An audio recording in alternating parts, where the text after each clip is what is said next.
Hey guys, it's Luke bringing you guys an early research video for NBA DFS on April 13th, and going to be bringing you guys some of my favorite game targets for tonight, as well as some of my favorite value plays to help you guys get started with your research and to help you guys start making some lineups before some of the news breaks.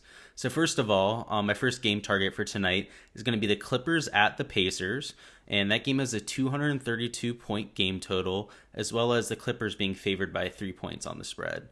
The reason why I really like this game tonight is that, first of all, it has the highest over-under of any game on the slate. It also has a very favorable injury situation with Kawhi Leonard and Lou Williams both being rolled out early on in the day.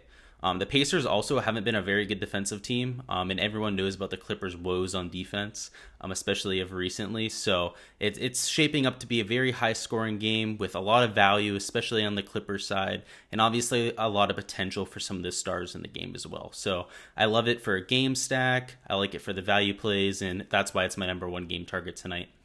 My number two game target is going to be the Celtics at the Trailblazers. That game has the second highest game total at 230, and it has a very, very close spread, with Portland only being favored by 1 point. I love this game because the game total is high. I also love that it's being projected to be a very close game. And if it plays close, obviously the starters are going to get a lot more run than they typically do.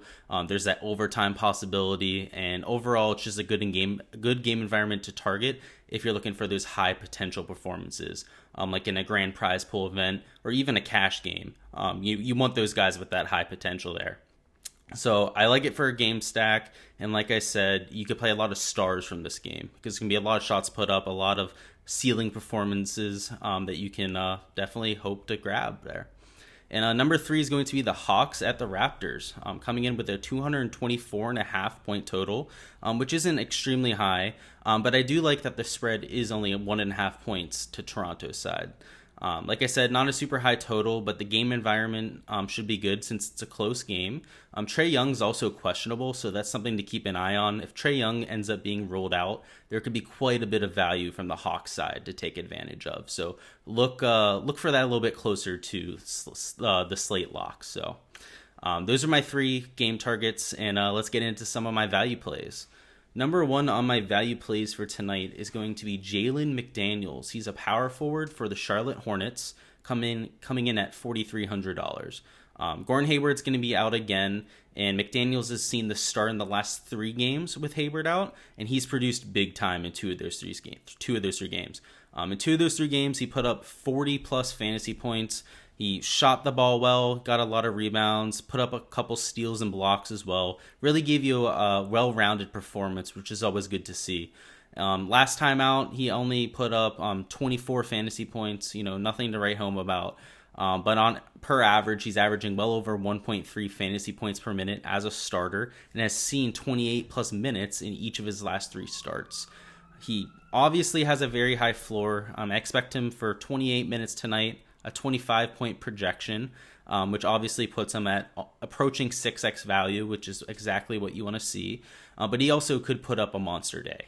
We saw it 2 of the last 3 days, putting up 40-plus points, even at a lower price tag than what he was today. But if he puts up 40-plus points at $4,300, he'll break the slate. So that's why he's my number one value play tonight. My number two value play is going to be Luke Kennard. He's a small forward or shooting guard. You probably want to play him at small forward, though. For the Clippers, coming in at $4,000. So he's likely going to draw the start for the injured Kawhi Leonard. And what I really like about him is that he's likely to be a little bit underowned for where he should be. He is coming in off a pretty middling performance and also a pretty mediocre performance the day before. And as a result, like I said, people aren't going to be playing him. But the truth is, in 5 of his 7 starts this year with Kawhi Leonard out, he's put over 24 fantasy points. He's averaging in those 5 games 32 fantasy points, though. If he comes out, puts up one of those performances again, he's going to break the slate at 8x value.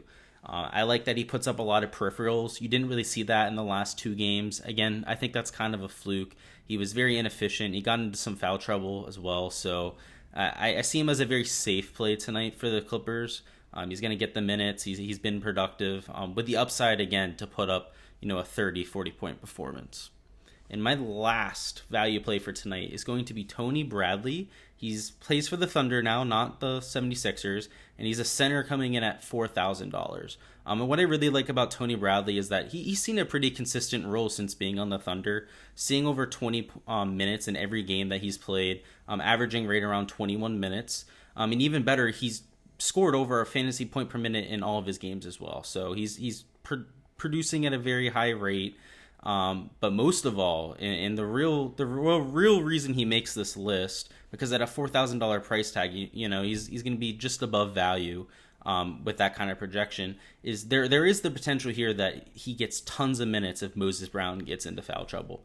Moses Brown has gone into foul trouble more often than any player I've ever seen. I think he's fouled on like 27.5% of his games. That's not good. That's not what you're looking for in your starting center. And if you end up getting Moses Brown getting into foul trouble, you're going to see Tony Bradley eclipsing 30 minutes. And at 30 minutes in a point per minute, again, he could put up that 7-8x value that you're looking for, and that's why he makes that list. That's all I got for you guys. Good luck tonight, and let me know in the comments who your favorite value play is for tonight. See ya.